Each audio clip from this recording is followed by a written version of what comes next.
Na última quinta-feira, a dublagem brasileira perdeu um dos grandes nomes da dublagem, que foi o excelente Lauro Fabiano. E hoje, no nosso quadro Mestres da Dublagem, obviamente nós vamos homenagear esse excelente dublador. Porcaria talvez seja mais significativa do que a nossa crítica.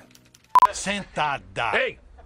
Não fale assim com minha esposa, entendeu? Espere só um instante. Com quem acha que está falando? E com quem acha que está falando? Tá vendo? Uma pessoa pode fazer uma grande diferença. Fala galerinha do Comentário Nerd, beleza? Aqui quem tá falando é o Henrique e no videozinho de hoje, obviamente, nós vamos fazer uma homenagem ao dublador Lauro Fabiano, dublador que acabou nos deixando na última semana e infelizmente, né, a gente tá trazendo esse videozinho aqui pra fazer uma homenagem pra ele que mesmo nos deixando, obviamente, a voz dele vai ser eterna na dublagem. Mas antes, obviamente, de conhecermos, né, a carreira do Lauro Fabiano, eu queria pedir pra você atrás esmagar o like, se inscrever no Comentário Nerd e seguir nosso Instagram, que é @comentarionerd, e lá eu mantenho vocês mais atualizados do que eu estou produzindo. Então, chega de enrolação e vamos aí ao nosso Mestres da Dublagem do Lauro Fabiano. Lauro Fabiano nasceu no Rio de Janeiro no dia 12 de julho de 1937 e foi um dublador e diretor de dublagem brasileiro extremamente conhecido e também um radialista com uma carreira gigantesca. E o dublador Lauro Fabiano começou muito novo, na verdade ele começou no teatro e na rádio, mais precisamente com 11 anos de idade. Isso porque naquela época a Rádio Tupi, que era uma das principais rádios aí do Brasil e do Rio de Janeiro, tinha um programa só voltado para crianças, onde só crianças contracenavam. E o nome desse programa se chamava Clube do Guri. E ele fez teste para participar desse programa com 11 anos de idade e obviamente foi aceito. Então, com 11 anos de idade, Lauro Fabiano estava dando início à carreira dele de radioator. Lembrando que naquela época, obviamente, não existia novelas, então existiam radionovelas e o Lauro Fabiano começava a ingressar ali na carreira dele de atuação. Pouco tempo depois, ele foi chamado para Curumins da Tupi, que era outro programa que tinha na Tupi, também voltado para as crianças e para o público infantil, que era um dos programas mais famosos da rádio na época. E depois de ter participado desses dois programas da Rádio Tupi, Lauro Fabiano pediu para entrar para a rádio, né? Pediu para ser contratado, e como a rádio via nele um bom ativo, um bom ator, muito novo e já podendo, né, futuramente ser um grande ator de radionovela, obviamente a Rádio Tupi o contratou. E ele ficou mais de 70 anos trabalhando na Rádio Tupi. Inclusive, a Rádio Tupi fez há pouco tempo atrás um vídeo com ele comemorando os 70 anos que ele estava na rádio, ou seja, foram 70 anos trabalhando em uma única emissora de rádio. Esse vídeo é bem legal e vai estar na descrição aqui também. É meu. 70 anos. Me conta, 70 anos de Rádio Tupi. Então você começou bem garotinho aqui, né? Comecei com 11 anos.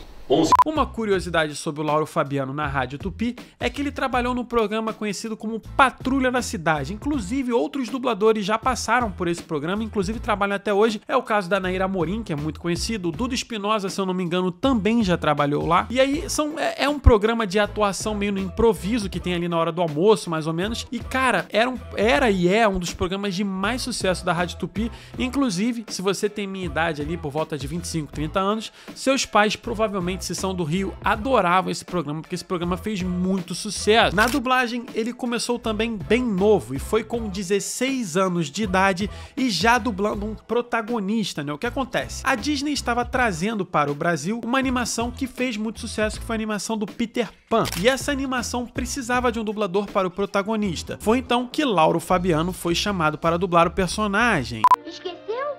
É, sim. É que eu sempre fiz isso sem pensar.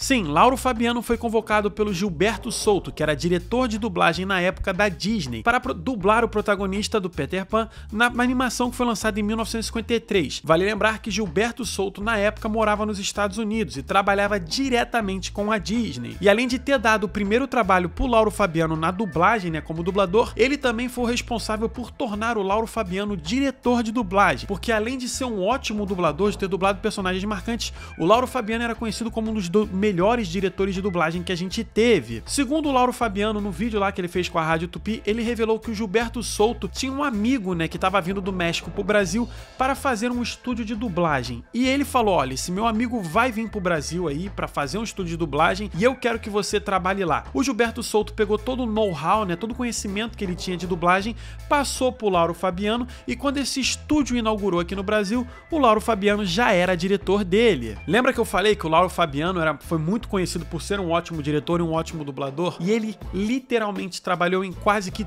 todos os estúdios de dublagem do Rio de Janeiro, sendo os estúdios Rio Som, Cinecastro, TV Cinesom, Dublação Guanabara, Perifilmes, os saudosos estúdios da Telecine, Tecnissom, Croma, VTI, Delarte, Double Sound, Van Marker e, obviamente, os estúdios da Herbert Richards. E uma peculiaridade é que a Dreymark, né, que é o estúdio que, se eu não me engano, pertence ao dublador Marco Ribeiro, foi o último estúdio aonde o Lauro Fabiano dublou. Basicamente, ele ficou trabalhando ali no período do início, né, da pandemia, e em 2020 ele acabou se afastando do meio da dublagem. E aí ele acabou indo, se eu não me engano, para Teresópolis e ficou lá por um tempo. Inclusive, durante a pandemia, o Lauro Fabiano acabou pegando Covid, teve uma certa comoção e ele se curou, e esse não foi o motivo do falecimento dele. Uma curiosidade sobre a carreira de dublador, né, do Lauro Fabiano é que em 2010 ele ganhou o Oscar da dublagem de melhor dublador de coadjuvante quando ele dublou o Alvo Dumbledore no filme Harry Potter e o Enigma do Príncipe, né? E cara, a dublagem dele, o Dumbledore, é espetacular. E uma outra curiosidade envolvendo ele e o Dumbledore ainda é que inicialmente o personagem, né, foi interpretado pelo ator Richard Harris, só que ele acabou falecendo, né, ali, acho que foi no segundo filme, entre o segundo e o terceiro filme, e houve uma mudança do ator, e quem passou a interpretar o Dumbledore foi o dublador Michael Gambon, né, que é um outro ator, então eles mudaram. Normalmente, quando acontece isso, eles acabam trocando, só que o Lauro Fabiano foi mantido na dublagem. Na minha opinião, foi uma das melhores coisas que eles fizeram, porque a voz do Lauro Fabiano é a voz do Dumbledore aqui no Brasil. A negra é terminantemente proibida a todos os... Inteiramente nosso. Deixe que mergulhe no mais profundo oceano. Uma outra dublagem também muito marcante do Lauro Fabiano, que foi feita lá nos estúdios da Herbert Richards, ali nos inícios dos anos 90, foi uma dublagem de um dos tios mais queridos, né, da TV brasileira, que obviamente foi a dublagem do Tio Phil, aonde ele dublou, né, o personagem no Maluco no Pedaço, e ninguém imaginava que fosse seu sucesso que foi, e o Tio Phil, obviamente, é um dos personagens mais queridos e muito bem dublado pelo Lauro Fabiano. Desses dois jovens, o advogado deles estava presente? Não.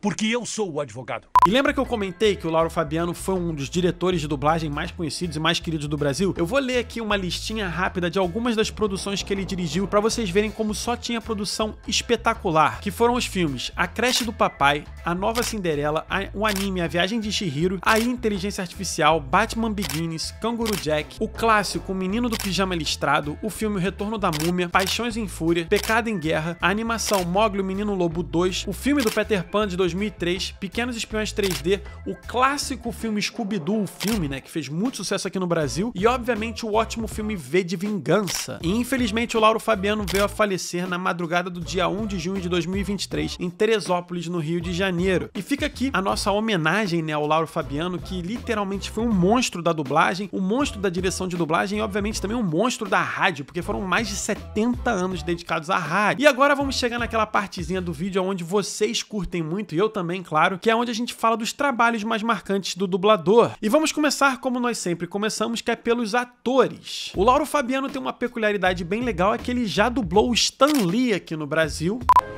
Tá vendo? Uma pessoa pode fazer uma grande diferença. Também dublou William Shatner em algumas produções. Qual é a coisa mais importante de que a nossa sociedade precisa? Foi o dublador do Spock em algumas produções do Jornada das Estrelas. Os Youngs desprezam totalmente a morte. Eles parecem incrivelmente violentos. 2. Também continua sendo factual quanto aos Youngs atacarem em massa. Como eu falei pra vocês, ele foi o dublador do Dumbledore do Richard Harris e também do Michael Gambon, né, o Dumbledore 1 e 2 da saga de filmes do Harry Potter. Eu tenho alguns avisos de início do ano letivo para dar a vocês. Alunos novos, fiquem sabendo que a Floresta Negra é terminantemente proibida a todos os estudantes. Potter não devia ser avisado. Talvez, mas por enquanto deixe-o dormir.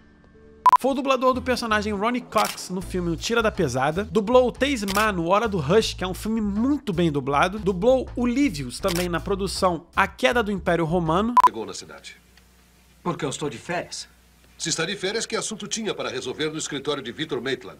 Ante Griffin, fico feliz em poder dar a você e Hong Kong um presente especial esta noite. Vamos fazer o nosso próprio império aqui no leste. Um império do leste. Um império do leste. Vamos fazer um caos. O que os manterá juntos? E como sempre, nós deixamos pro final, né, a dublagem que é a favorita e obviamente não tinha como ser outra, é a dublagem do Tio Phil no Maluco do Pedaço, que é pra mim um dos personagens mais queridos que tem, porque, cara, é muito bem dublado. Porque nós somos os pais. Então, sargento, não nos mande esperar. Muito menos nos mande sentar. Abra esta porcaria desta cela e solte já aqueles 2 rapazes, ou eu vou arrumar tantos processos que até os netos de vocês vão precisar de advogados. Beleza, agora vamos falar de alguns personagens de animação que ele dublou, porque tiveram personagens marcantes. Como, por exemplo, o próprio Peter Pan, que é o primeiro personagem que ele dublou, e obviamente a dublagem foi muito boa. É fácil. Só tem que fazer isto. Isto? Engraçado. Não se lembra? Uma dublagem marcante que ele fez também foi quando ele dublou o Sr. Burns, personagem muito presente nos Simpsons, e a voz dele ficou muito legal no personagem. O que você quer agora, Smithers? Você não é Smithers? Eu sou Homer Simpson, seu empregado de confiança. Empregado, é? Mas que agradável surpresa. Cães. Além disso, ele dublou o personagem do Letron na animação, né, que é muito boa, que é do Príncipe do Egito. E vamos agradecer também pela presença desse bravo jovem homenageado esta noite. Dublou o personagem do Barbatuz no Formiguinha Z e foi também o dublador do Faraó na animação O Rei dos Sonhos. Esses caras não vão pegar pesado, né? Quer dizer, vai ser fácil vencer, né? Não, rapaz. São 5 vezes maiores do que nós. É este o homem de quem me falou? Sim, Excelência. Disseram-me que basta você ouvir um sonho para interpretá-lo. E a minha dublagem de animação favorita que ele fez não é uma dublagem de um protagonista, não é uma dublagem de um personagem muito marcante, mas é uma dublagem de um dos personagens com uma das cenas mais bonitas das animações da Pixar, que foi quando ele dublou, né, o Antonego, né, que é o crítico de gastronomia do Ratatouille, cara, que tem uma das falas mais bonitas, né, no final, e uma das cenas mais legais, mais bem feitas de todas as animações, na minha opinião. O senhor gostaria de provar uma sobremesa hoje? Eu sempre provo, não é? E qual o senhor deseja? Me surpreenda! Então é isso, esse é o videozinho de hoje mostrando pra vocês a carreira do Lauro Fabiano, dublador espetacular que infelizmente nos deixou recentemente. Lembrando que na descrição eu vou deixar mais links pra vocês sobre a carreira do dublador, tem entrevista que ele deu lá pro pessoal da Rádio Tupi no canal do YouTube, tem página dele da Dublanet e é isso, eu vou ficando por aqui, espero que vocês tenham curtido esse videozinho, por hoje é só, um abraço e até o próximo vídeo.